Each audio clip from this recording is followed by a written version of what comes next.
നമ്മുടെ കേരളം വീണ്ടും മഴക്കെടുതിയിൽപ്പെടുകയാണ്. വർഷാവർഷങ്ങളിൽ നമ്മുടെ പ്രിയപ്പെട്ടവർ മഴക്കെടുതിയിലൂടെ, പ്രളയത്തിലൂടെ, ഉരുൾപൊട്ടലിലൂടെ നഷ്ടപ്പെടുകയാണ്. പണ്ട് വല്ല കാലത്തും മാത്രം കേട്ടിരുന്ന പ്രളയവും ഉരുൾപൊട്ടലും എല്ലാ വർഷങ്ങളിലും വിരുന്നെത്തുകയാണ്. നമ്മുടെ കേരളം ആകെ പ്രശ്നത്തിലാണ്. എന്ത് ചെയ്യാൻ പറ്റും? എന്തായിരിക്കും എല്ലാ വർഷങ്ങളിലും ഇങ്ങനെ ഉണ്ടാകുവാൻ കാരണമെന്ന് ശാസ്ത്രീയമായ പഠനം ആരംഭിക്കേണ്ട സമയം കഴിഞ്ഞിരിക്കുന്നു. എല്ലാ വർഷങ്ങളിലും അതിദാരുണമായി നമ്മുടെ പ്രിയപ്പെട്ടവർ കൊല്ലപ്പെടുന്നു. ഇത് കേരളത്തിൽ മാത്രമാണോ?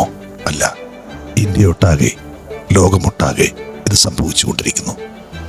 ബാംഗ്ലൂരിൽ അർജുൻ എന്ന ചെറുപ്പക്കാരനെ നഷ്ടപ്പെട്ട് ദിവസം കഴിയുന്നതിന് മുമ്പേ വെറും 2 ദിവസത്തെ മഴ പെയ്തപ്പോൾ കേരളത്തിലെ സ്ഥിതി ഇതാണ്. വയനാട് ഒരു ദുഃഖ ഓർമ്മയായി നിൽക്കുന്നു. പട്ടാമ്പി പാലം അടച്ചു കഴിയുന്നു. കൊച്ചിയിലുള്ള ആൾക്കാരും ഏറെ വേദനയിലാണ്, ടെൻഷനിലാണ്. എപ്പോൾ വേണമെങ്കിലും നമ്മുടെ ഡാം തുറന്നുവിടാം. ഓരോ പ്രദേശങ്ങളിലും ഓരോ ചെറിയ മഴയ്ക്കും വെള്ളക്കെട്ടുകൾ ഉണ്ടായിക്കൊണ്ടേയിരിക്കുന്നു. എന്താണ് ശാസ്ത്രീയമായ ഇതിനൊരു പരിഹാരമെന്ന് നമ്മുടെ ഭരണകർത്താക്കളും മറ്റും അന്വേഷിക്കേണ്ട സമയം കഴിഞ്ഞിരിക്കുന്നു. ഓരോ പാലങ്ങളിലും വെള്ളം കയറുന്നു. വർദ്ധിച്ചു വരുന്ന വെള്ളത്തെ തടുക്കുവാൻ ഈ പാലങ്ങൾക്ക് ശക്തിയുണ്ടോ എന്ന് നമുക്കറിയില്ല.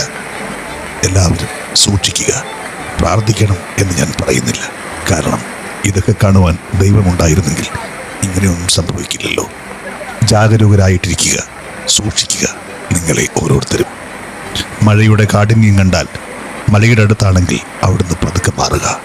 അതിനുമപ്പുറം നമുക്ക് മറ്റുള്ളവരെ സഹായിക്കേണ്ട ഏറ്റവും അടുത്ത സമയമാണ്. വസ്ത്രമില്ലാതെ, ഭക്ഷണമില്ലാതെ, വെള്ളമില്ലാതെ വയനാട്ടിൽ ഒറ്റപ്പെട്ടുപോയ ആ മനുഷ്യർക്കായിട്ട് നമുക്ക് ഒരുമിക്കേണ്ട സമയമാണ്. നിങ്ങളാൽ ചെയ്യുന്ന ചെറിയ ചെറിയ സഹായങ്ങൾ തീർച്ചയായും എത്തിക്കേണ്ട സമയമാണ്, ഒരുമിക്കേണ്ട സമയമാണ്. പണ്ടും നമ്മൾ അങ്ങനെയായിരുന്നല്ലോ. നമ്മുടെ ഹൃദയം തുറക്കേണ്ട സമയമാണ്, കാരുണ്യം ചൊരിയേണ്ട സമയമാണ്. നമുക്കൊത്തുചേരാം.